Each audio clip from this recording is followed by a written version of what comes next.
Washington singled out China as the only country with the intent and capability to reshape the international order. During the much-anticipated speech on Washington's strategy for China, U.S. Secretary of State Antony Blinken promised to expand cooperation with Taiwan. He said that the U.S. will align with its allies to compete with China. Blinken also highlighted the Communist Party's growing aggression under its leader Xi Jinping and said China is a greater long-term threat to global stability than Russia. He said that even as Russia's war in Ukraine continues, the Biden administration will remain focused on the challenge posed by China. In response, China's Washington embassy said the two countries share interests and cooperation potential, and their overall relationship shouldn't be defined by competition.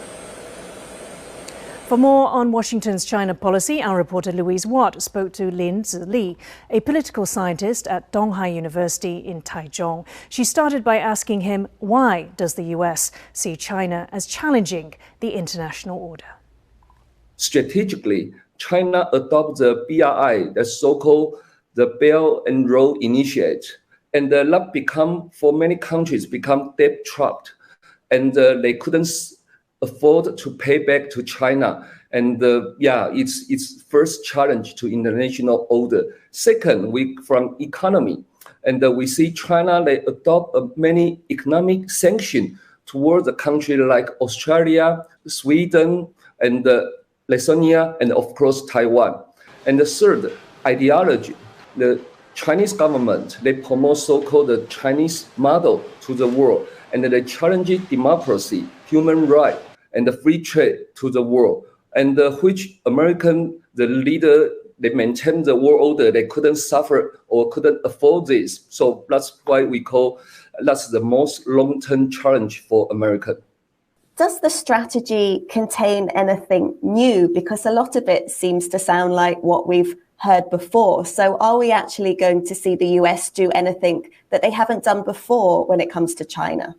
I have to say that really depends on China, because both sides, I mean, American and China, they all fully understand they need each other.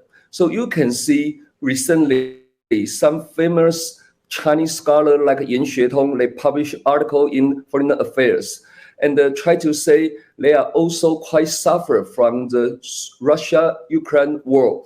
And in the West, they work together against China, which didn't fit for Chinese interest. As long as China, they want to change their strategy, they want to follow the liberal, the rule-based international order, American, they are willing to work with China.